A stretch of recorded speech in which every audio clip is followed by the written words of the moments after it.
Schedule ঘোষণা হওয়ার আগেই যাতে আমাদের এই বাহিনী প্রস্তুত হতে পারে সেই কাজটাকে এক্সপেডিট করলাম।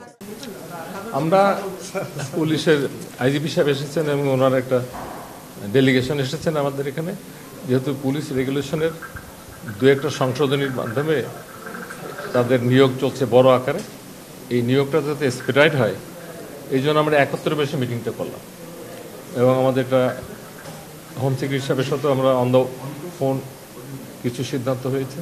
আজকে এটার আমরা যদি অর্ডারটা করে দিতে পারি তাহলে রিক্রুটমেন্টটা অনেক ধরনের রিক্রুটমেন্ট বলছে, তার মধ্যে হলো পুলিশের যে এএসআই এবং অন্য অন্য জায়গায় রিক্রুটমেন্ট এগুলো এক্সপেডিট হবে। আমার মনে হয় সংস্কার না, এটা হলো রিক্রুটমেন্টটা হলো করতে যেয়ে কিছু কিছু জায়গায় প্রতিবন্ধকতা ছিল, এই প্রতিবন্ধকতাগুলো আমরা আইজি হিসেবে আপনি একটু বললে মানে ভালো হয়, যেহেতু ইয়োর ম্যাটার আমি বলবো। 4000 এএসআই নিয়োগ দেওয়া হবে, এর মধ্যে 50% হবে সরাসরি আর 50% হবে পদোন্নতির মাধ্যমে। তো সেই প্রক্রিয়ায় আমরা জনপ্রশাসন মন্ত্রণালয়ে আজকে এসেছিলাম, ওই বিধিটা যেটা তৈরি হচ্ছে ওইখানে মাইনর কিছু সংশোধনীয় দরকার ছিল, তো আমরা সেটা করে দিচ্ছেন, যার জন্য আমাদের এই রিক্রুটমেন্টের পথটা একটু সুগম হলো আর কি। প্রধান উপদেষ্টা বেশ কিছুদিন আগে আপনারা জানেন বেশ কিছু ফোর্সের স্যাংশন উনি নীতিগতভাবে সম্মত হয়েছেন, সেইগুলাই আমরা আসলে ওয়ার্কআউট করতেছি।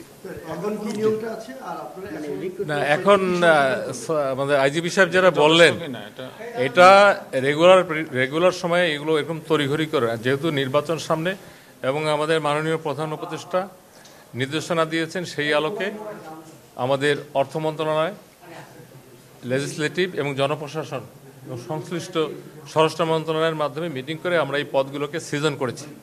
এটা অলরেডি রান। এখন এই পদের রিক্রুটমেন্টের কিছু বিধিমালা প্রচলিত ছিল, দু এক জায়গায় সংশোধনী হয়েছে। এখন এই সামনে নির্বাচনের মধ্যে মাঠে প্রথম যে বাহিনীটা থাকে সেটা হলো পুলিশ, আনসার বাহিনীও থাকে। এখন তো আমাদের আনসারের অনেকগুলো শ্রেণী বিভাগে হয়েছে, কমান্ডার আনসার। এখন এই কাজগুলো যাতে এক্সপেডাইট করা যায় এই জন্য লেখালেখি না করে এক বসাতেই যাতে হয়, সেই কারণে আজকে আমরা বসেছিলাম। এটা তো আমরা মনে হয় 4000-এর উপরে, এটা যথেষ্ট কিনা আমরা, এটা হলো অফিসার, এটা এএসআই সিপাহীর পদে যখন যেটা দরকার সেইভাবেই তারা পুলিশ বাহিনীর রিকুইজিশন দিচ্ছে এবং তাদের ট্রেনিংয়ের একটা ক্যাপাসিটি আছে। পুলিশ তো শুধু নিয়োগ করলেই হবে না, পুলিশের ট্রেনিং যেমন সারদাতে রাউন্ড দি ক্লক আমাদের অফিসারদের ট্রেনিং হচ্ছে, আর পুলিশের কিছু রিজনাল ট্রেনিং ইনস্টিটিউট আছে লাইক রংপুর, আরও কয়েকটা জায়গায় বড় বড় ট্রেনিং ইনস্টিটিউট, সেই সমস্ত জায়গায় 100% ট্রেনিং চলতেছে। একদিকে রিক্রুটমেন্ট, একদিকে ট্রেনিং। আপনারা জানেন পুলিশের সিপাহী এবং আর একটু উপরের লেভেল পর্যন্ত এসপি সাহেবরাই রিক্রুট করে, প্রতি ডিস্ট্রিক্টে এটা গোয়িং অন চলতেছে। তাই এখানে এই পদগুলো যাতে ইফেক্টিভ, আমাদের যে শিডিউল ঘোষণা হওয়ার আগেই যাতে আমাদের এই বাহিনী প্রস্তুত হতে পারে সেই কাজটাকে এক্সপেডিট করলাম। শুধু কি এএসআই হচ্ছে স্যার, মানে এসআই বা অন্যান্য পজিশনে কি হচ্ছে না? আচ্ছা শোনেন, আপনারা জানেন যে এএসপি রিক্রুট হয় বিসিএস পিএসসির মাধ্যমে, এরপরে বাকি পদগুলোই পুলিশের, এটাকে এক কথায় যদি বলি, আইনের ভাষায় যদি বলি, পুলিশ হেডকোয়ার্টার, পুলিশ হেডকোয়ার্টারের আন্ডারে, মানে যদি ডেজিগনেশনটাকে স্পিল আউট করি, আইজিপি পরে এবং মাঠ পর্যায়ে এসপি সাহেব পরে, এই দুইজন হলো রিক্রুটিং অথরিটি। আর পিএসসি তো হলো পুলিশের অফিসার নিয়োগ করে, সেটা তো রুটিন মোতাবেক চলতেছে।